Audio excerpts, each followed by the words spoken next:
Today is Sunday. 7 days to go. Ay mag-opening na ang first time Moto Laguna.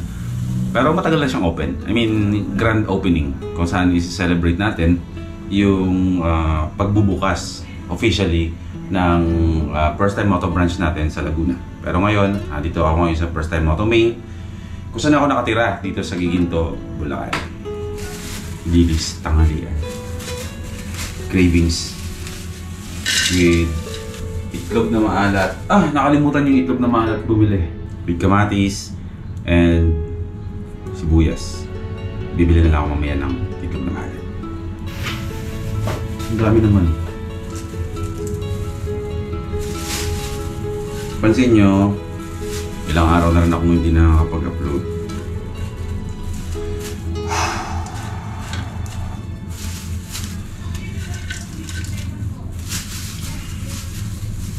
Laban lang tayo sa buhay.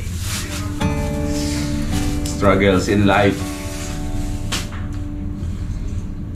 Minsan nakikita niyo talaga ako na ito na naman, nagdadrama na naman ako. Sasabihin nila madrama na naman ako.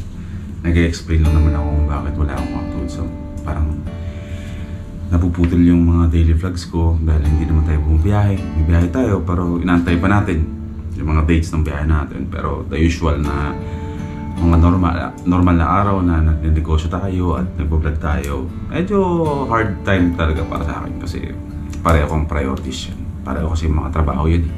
Pareho akong hanap buhay. So parang nasa gitna ako palagi, which is minsan sa kaka-overthink ko, nababali yung motibasyon ko. Kakaisip ng negosyo, syempre hindi naman madali ang negosyo. At yun talaga. Basta importante lumalaban tayong bata sa hanap buhay, struggles kasi ang negosyo ititinda tayo hindi naman yan parang pag pumasok tayo ng trabaho, ang regular job, which is dati naman akong empleyado din na may gawin ka sa wala sa pagpasok mo sa trabaho, pag uwi mo kumita ka na. Sa negosyo dumadaan talaga yung mga araw na mahina talaga. Which is yung dahilan kung bakit ako nag-overthink kaya di ako nakakapag-vlog. Pero ganoon pa man, normal na buhay, normal na tao, normal na pinagdadaanan ng isang normal na tao at nabubuhay dito sa mundo. Kaya natin yan. Halata namang mayroon akong pinagdadaanan, di ba? Pero ganun talaga. Let's look at the brighter side. Eyes on the prize.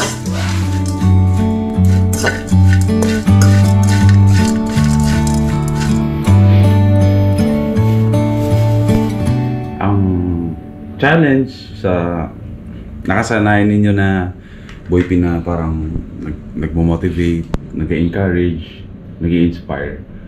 Minsan dumarating talaga sa point na ako yung nangangailangan dun tapos hindi ko alam kung saan ako kukuha nun.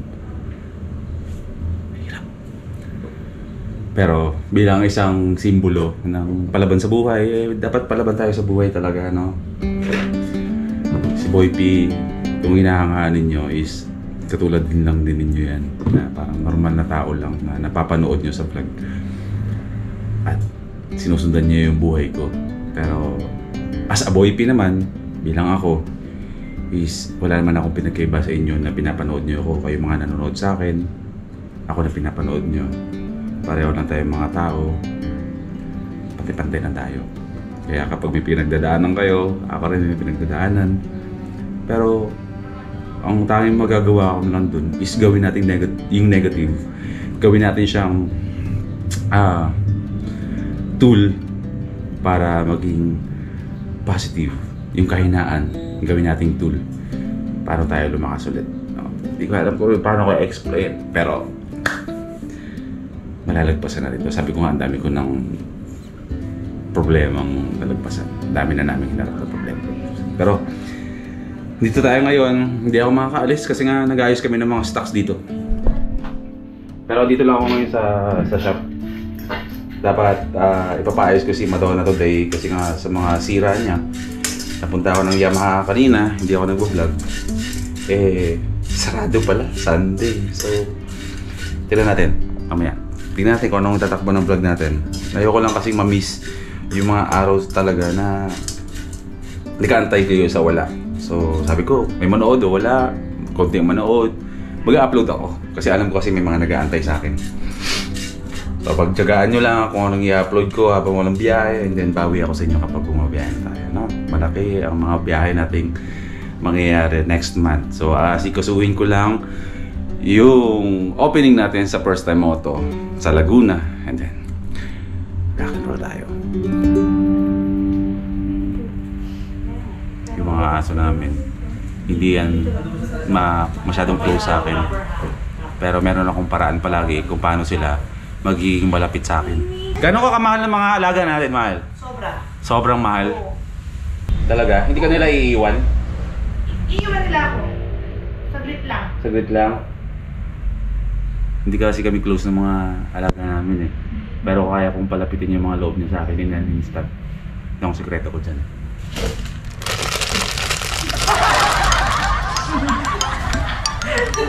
See? Ganyan nila ako kamahal. Lumalapit lang kayo sa akin kung may kailangan kayo. Ito, ano to eh. Sira ulo tong si Duwat na to eh. Ay, tuwat ko. Oh, Mimi. Ay, tuwat. Asas. Aso yun ni John Pax. Yan, Mimi pangalan. Kapag mabait sa akin, Mimi ang tawag sa kanya. Pero kapag naiinis ako dyan, Alduina ang tawag ko dyan kasi ang totoong pangalan ni John Pax, Alduin. Alduina!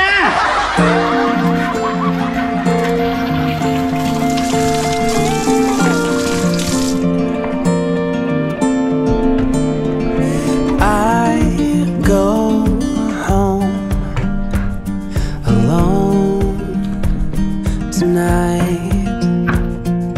Truth unfolds to me tonight.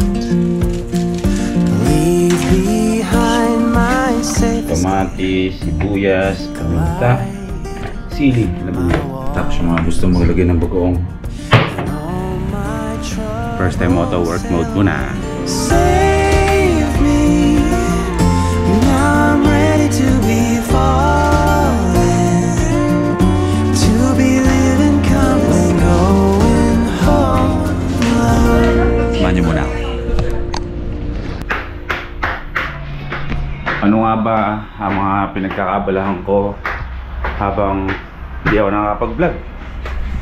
Ito. Ayan, kasama ang lalaking ito. Macho, no?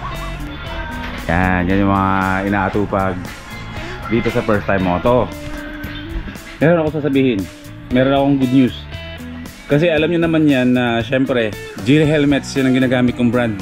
Alam nyo yan, na distributor tayo ng Geely Helmets. Pero meron akong good news kasi hindi na limited ang pwede nating galawan ngayon as a distributor ng Geely Helmets. Kung dati ay nagpo-focus lang tayo ng Bulacan at Norte, pero ngayon ang First Time Moto ay pwede na mag-ship ng Geely Helmets anywhere dito sa Pilipinas.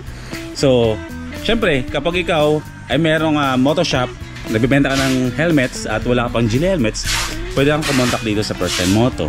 Kahit saan dito sa Pilipinas ay pwede na kaming mag-ship ng Geely Helmets. Syempre yung mga nagpaplano dyan ng gusto magbenta ng Geely Helmets online, pwede kayong magsimula online.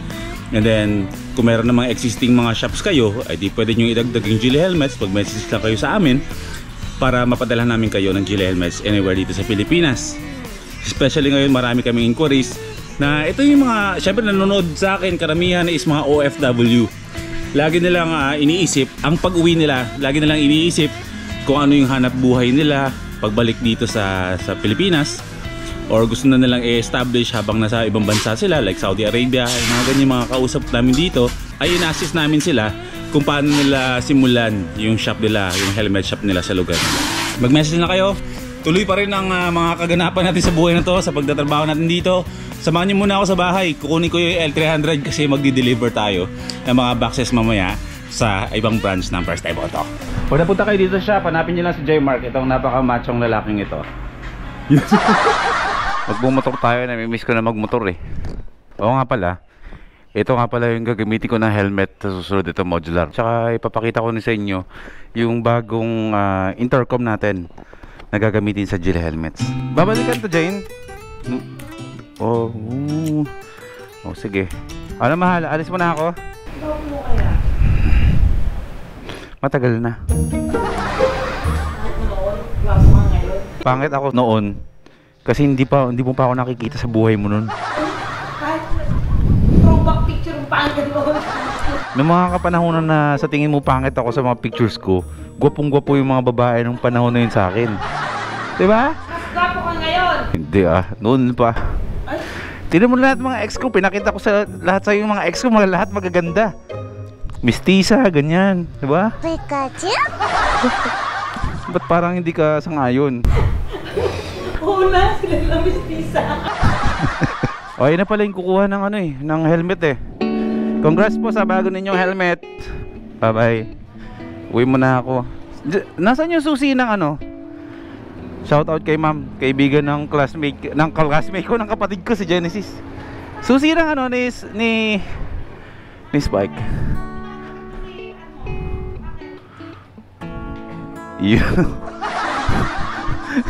Joke time to si The life of Boy P. Isang normal at isang regular na araw ko, ganita. Si Madonna, dapat ipapaayos ko kanina, hindi pa rin siya okay. Bali pa rin yung side mirror niya eh. Ayun, thank you Jane. 3:18 PM doon pala magsisimula ang pagdi-deliver natin sa ating hanap buhay. Kadalasan kasi maaga talaga ako nagigising. Yun yung chance ko para magbasa ng mga comments sa mga uploads ko. Kahit ako, nalulungkot ako na may mga pagitan na ako sa mga uploads ko, pero hindi talaga kaya eh. Kailangan talagang tumutok sa negosyo kapag wala tayong biyahe.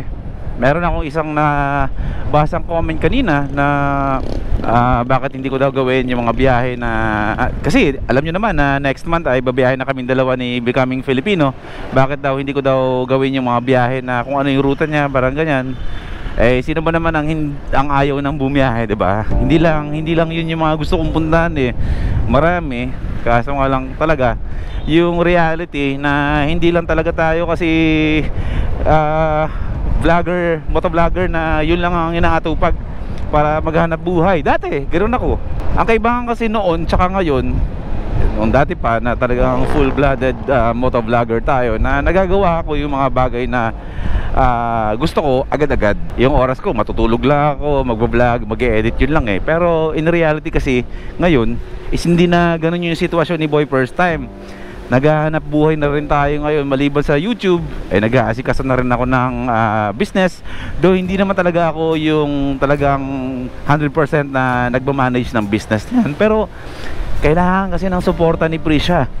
Kailangan na nandun ako sa negosyo. Hindi po pwedeng nagbablog ako at pinapabayaan ko siya. Hindi, nagtutulungan kami. Kaya talagang andun yung struggle na gusto kong magbiyahe, pero hindi ko rin pwedeng pabayaan yung negosyo. Kaya talagang yung mga travel ko is talagang by schedule, hindi lang basta-basta. Siguro in time nilulook forward ko rin naman talaga kasi yan, na talagang gusto ko talaga bumiyahe ng talagang walwalan talaga ng biyahe. Alam nyo yun? Wow. In time dadating tayo doon, pero ganun talaga, hindi sa ngayon. Part of adulting or part of growing old. Huwag niyo akong basain, sir. Pero pag nabasa ako doon, kasalanan ko yun. Ba't naman kasi ako tatabi sa kanya eh, alam kong basa, diba? Hindi, part ng yan eh, ng pagtanda, no? Hindi ko na masasabing part of growing old kasi I'm old already. Hindi, part of growing old pala. Hindi pala, dapat pala, hindi ko pwede pala sabihin na part of growing up. Malaki na tayo, matanda na tayo. Kumbaga, part of growing old na ito, di ba? Nung time na maluwag ang oras natin, marami tayong oras. Oo, maraming oras, pero wala tayong pera, di ba? Wala tayong sapat na source of income para gawin natin yung mga gusto natin gawin sa buhay. na kung saan is andyan yung napakalaking oras para gawin sana yung mga gusto kong gawin, pero wala akong budget, di ba? Pero yung kabila naman nun sa ngayon is nagkaroon tayo ng hanap buhay, kahit papaano meron na tayong paggastos, sumikip naman ang oras natin na kung saan hindi naman natin basta-basta magagawa yung mga bagay na gusto natin gawin noon. Yan ang reality of life eh. Talagang kailangan nating harapin yan. Pero forever hindi ganito. Talagang in between muna ako ngayon sa mga nag-uumpugang bato sa akin. Vlogging, business, nasa gitna na ako doon. Gaganon-ganon lang ako doon. Pero in time, sabi ko pag dumating na ako ng mga 60 years old, ang goal namin, nagpapahinga na kami. Tumatakbo ang negosyo, kahit mahirap patakbuhin ang negosyo, pero ang goal namin, in time, talagang established na.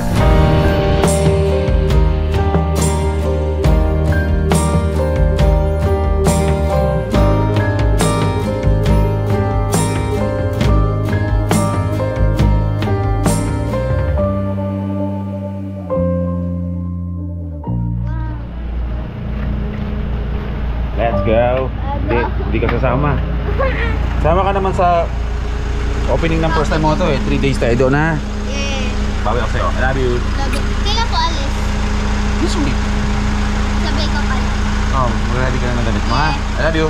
Love you. Di-deliver lang ang daddy ha. Kaya nga. Lord, first time.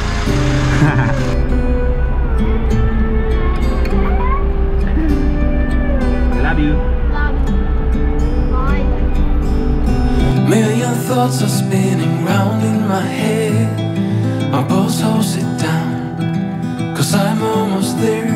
Now I see you through the window and I'm walking on air. But I won't let you know, and I know how it goes. It's supposed to feel incredible.